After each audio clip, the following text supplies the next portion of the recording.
बाजार में एक महिला और पुरुष जाते हैं। वहां जाने के बाद उन्हें दुकान की एक तलाश थी, ऐसी दुकान की जहां संदूक मिल सके। जब संदूक की दुकान मिल जाती है तो आखिरकार वो वहां पहुंचते हैं और दुकानदार पूछता है कि आपको कितना बड़ा संदूक चाहिए और उसमें क्या सामान रखना है। जब ऐसी बात आती है तो महिला और पुरुष हंसी मजाक में कह देते हैं कि हमें एक लाश रखनी है।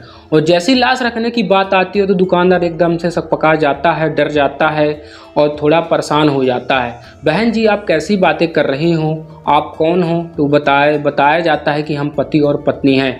जैसे ही पति और पत्नी वाली बात आती है तो वो दुकानदार भी हंस देता है और हंसते हुए कहता है कि साहब देखो, जब से मेरठ में मुस्कान रस्तोगी ने अपने पति की हत्या करके उसको ड्रम में पैक किया था, तब से जहां देखो वहां इसी बात की चर्चा होती रहती है। तो आखिरकार यहाँ पत्नियों के साथ क्या हो रहा है और पतियों के साथ क्या चल रहा है।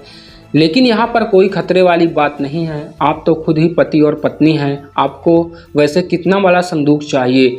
जब ये बड़े संदूक वाली बात आती है तो जो संदूक दिखाए जाते हैं, दिखाने के बाद एक संदूक को समझ जाता है और आखिरकार उसको एक मोल भाव होता है और मोल भाव करने के बाद वो संदूक बिक जाता है। लेकिन जब संदूक जा रहा था, उस व्यक्ति ने, उस दुकानदार ने उस संदूक पर अपना नाम लिख दिया था, ब्रांडिंग कर दी थी और लिखने के बाद आखिरकार वो बिक जाता है। 102 दिन बीत जाते हैं और फिर पुलिस वहां पहुंचती है। 1-2 दिन बीतने के बाद पुलिस जब वहां पर आती है तो आकर कहती है कि यह संदूक, उसके जो फोटो है उसको दिखाई जाती है, क्या यह तुम्हारी दुकान से गया हुआ है? तो दुकानदार कहता है कि हाँ साहब, बंदूक जो ये संदूक है तो ये मेरे यहाँ से ही गया है, ये इसकी पहचान रही, मेरे यहाँ से ही गया है। तभी पुलिस कहती है कि ये संदूक के अंदर लाश निकली है। तभी यह लाश किसकी थी और किसकी नहीं थी, पुलिस इन सवालों के जवाब ढूंढना चाहती थी।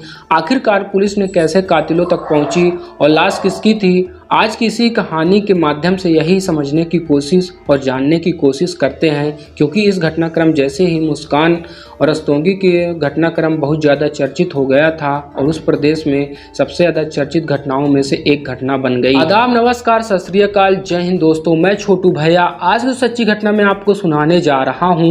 ये सच्ची घटना है छत्तीसगढ़ प्रदेश के रायपुर की, जो दरअसल डीजी नगर थाना क्षेत्र जो होता है, वंडरलैंड पार्क के पास एक जगह लगती है डिपरा नाला। डिपरा नाला के पास लगभग 100 मीटर की दूरी पर एक बस्ती है। उस बस्ती में 23 जून 2025 को दोपहर का जो वक्त होता है, 11 या 11, साढ़े 11 बजे के आसपास का वक्त हो रहा था। दुर्गंध सी आ रही थी और जैसे जैसे वक्त आगे बढ़ रहा था, जैसे जैसे वक्त की जो सुई थी आगे चल रही थी, वैसे वैसे दुर्गंध जो का लेवल था और ज़्यादा लगातार बढ़ता चला जा रहा था। अब लोग जो वहाँ आसपास थे एक दूसरे से पूछने लगते हैं कि आज जो सुबह से ही दुर्गंध सी आ रही है, समझ में नहीं आ रहा कि ये दुर्गंध कहाँ से आ रही है। तभी लोग, जैसे वक्त आगे बढ़ रहा था तो उसी वक्त जो लोग होते हुए इकट्ठा होना शुरू हो जाते हैं। लगभग दोपहर के 2 बजे के आसपास की बात रही होगी और जहाँ से दुर्गंध बहुत ज़्यादा आ रही थी वहाँ तक कई लोग इकट्ठा होकर पहुँच जाते हैं और जाकर देखते हैं कि जो डिपरा जो नाला है उसके पास में एक झाड़ी है। झाड़ी के पास में संदूक पड़ा हुआ है। संदूक नया संदूक था। आखिरकार उस ट्रक जो होता है, ऐसा लग रहा था कि जिसमें बदबू आ रही थी, बहुत ज़्यादा दुर्गंध आ रही थी। तुरंत ही 23 जून 2025 के दोपहर 2 बजे के आसपास किसी व्यक्ति ने पुलिस को फ़ोन किया और जैसे ही ये बात पुलिस वालों को पहुंच जाती है तो डीडी नगर पुलिस स्टेशन की जो टीम मौके पर पहुंच जाती है और साथ ही सर्विलांस टीम और फॉरेंसिक टीम भी मौके पर आ जाती है। और मौके पर आने के बाद जब लोग की मौजूदगी में इसकी वीडियोग्राफी कराई जाती है और उसके संदूक को खुलाया जाता है। जैसे ही संदूक खुल जाता है तो संदूक के अंदर से लाल रंग का एक ट्रॉली बैग निकलता है और ट्रॉली बैग फट चुका था और ऐसा लग रहा था कि जैसे किसी दबाव के चलते हुए फट चुका है। और उसके दबाव के बारे में पता चलता है कि उसके अंदर एक लाश पड़ी हुई थी।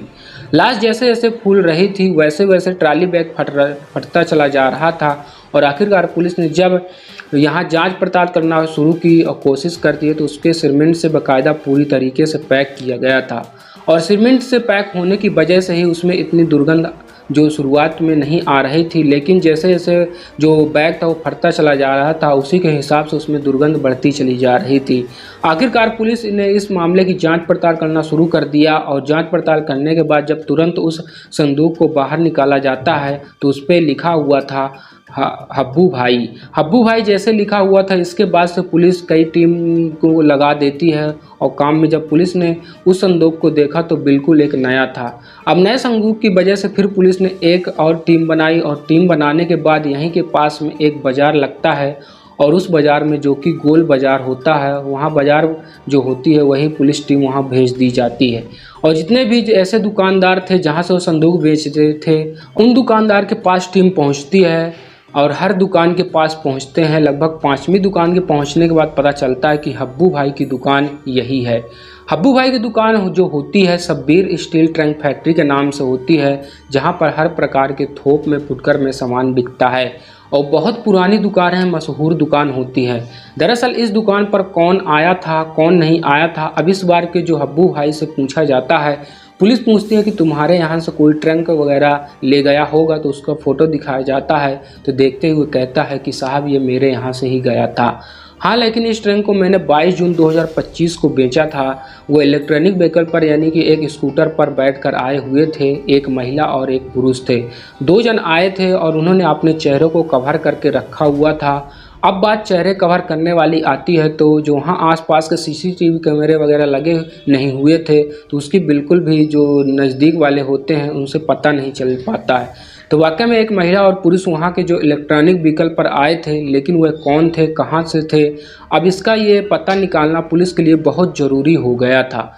अब जब इससे हब्बू भाई से पूछताछ की जाती है तो क्या तुम बता सकते हो कि उनका कोई नंबर वगैरह है? कुछ तो कहते हैं कि साहब उन्होंने ऑनलाइन पेमेंट किया था, वो संदूक के जो पैसे थे वो ऑनलाइन भेजे गए थे। बस यहीं से पुलिस के लिए एक बड़ा सा रास्ता खुल जाता है कि पुलिस ने यह सोचना भी नहीं था कि इतना जो अंधा कत्ल किया था, आखिरकार अभी तक कत्ल किसका हुआ है, किसने किया है, ये पता नहीं चल पाया था।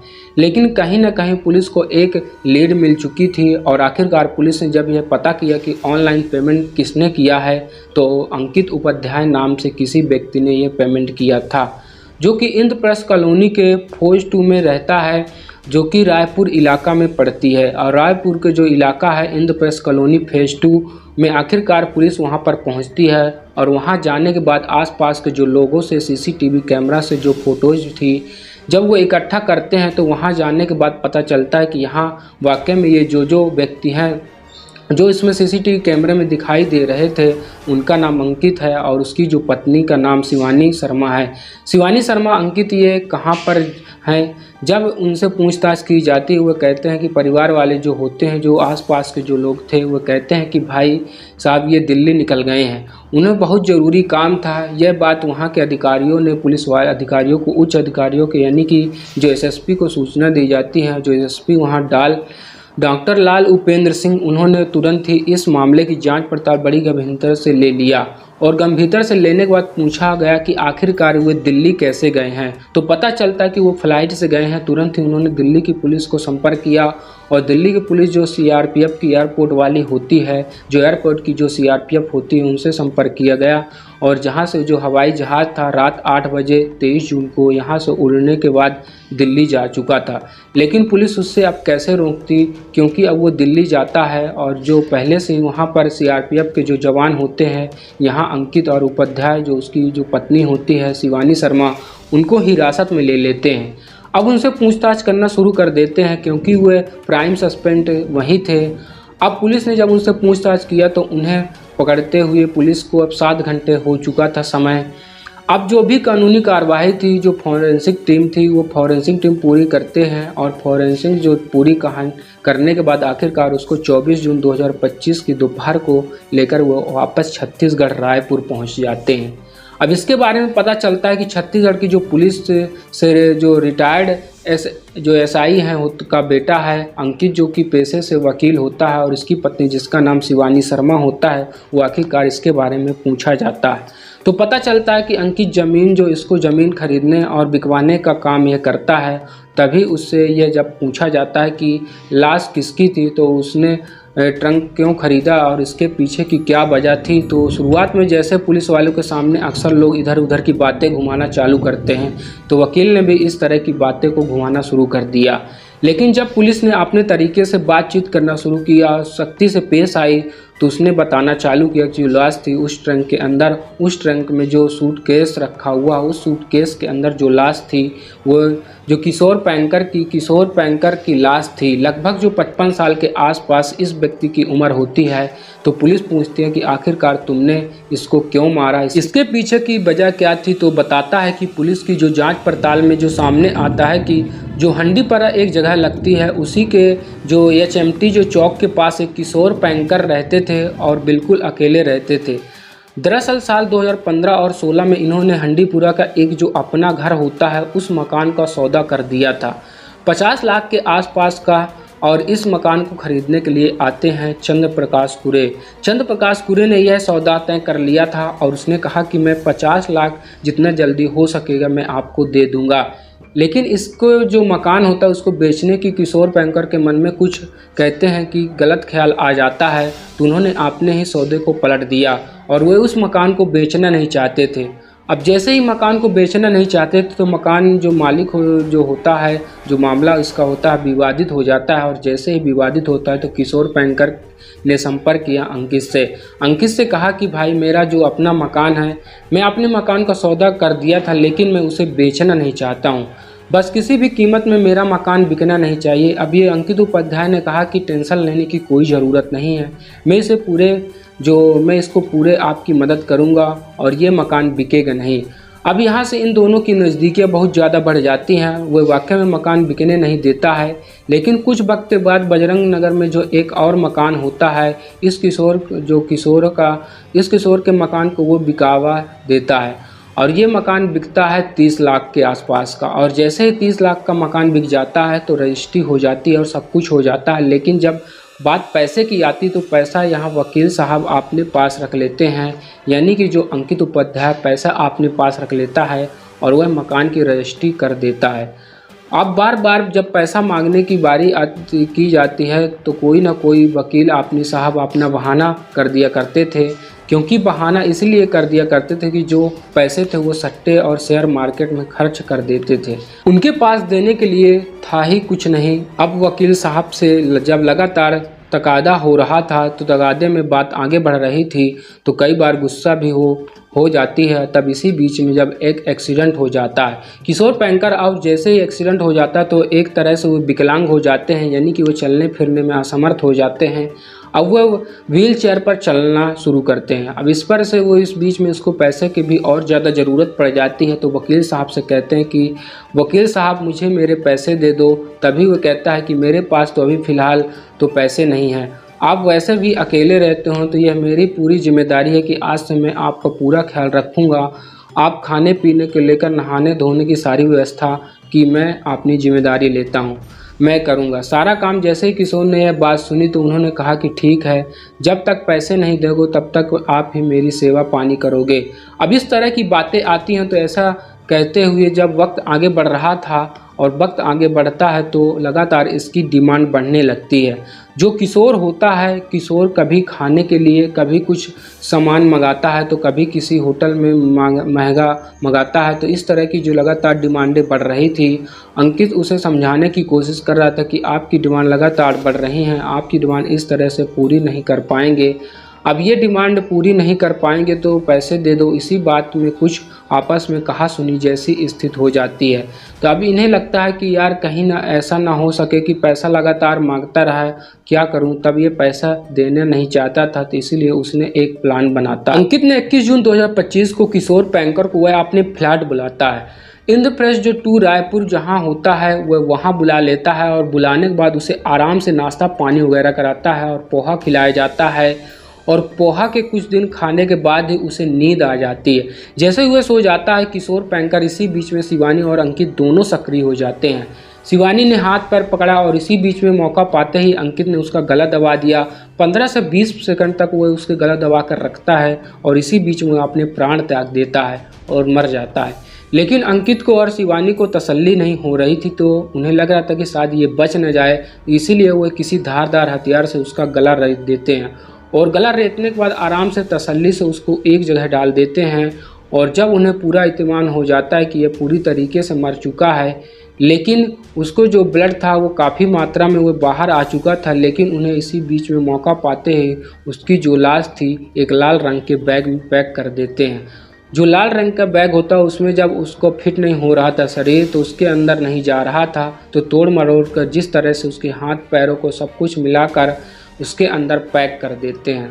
तभी सोचते हैं तो क्यों ना इसे सीमेंट पे डाल दिया जाए और ये अच्छी तरीके से मजबूती से पैक हो जाएगा और दुर्गंध भी नहीं आएगी।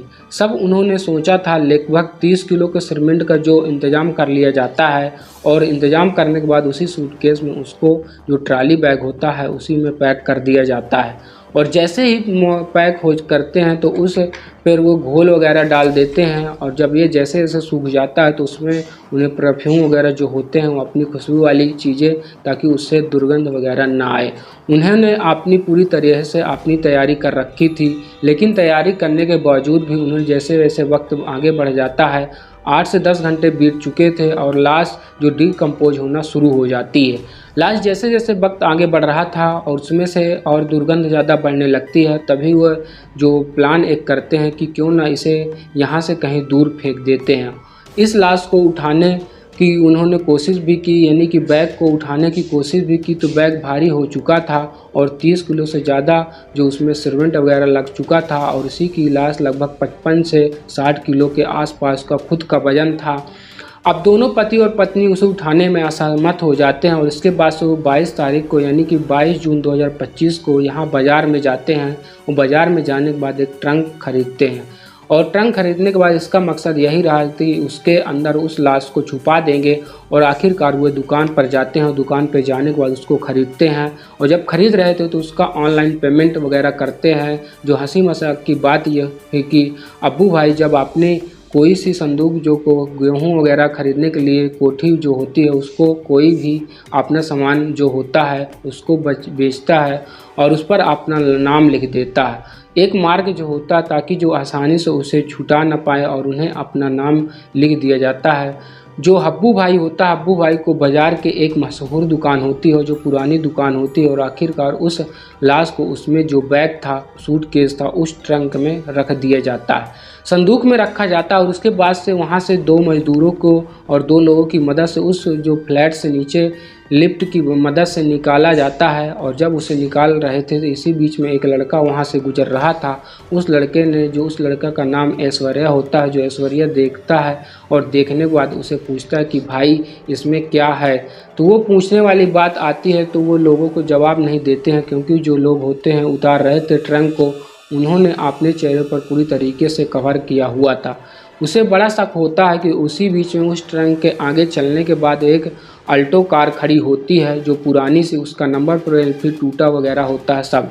उसके अंदर पीछे वाले जो सीट होती है उसको हटाने के बाद उस संदूक को उसके अंदर फिट कर दिया जाता है।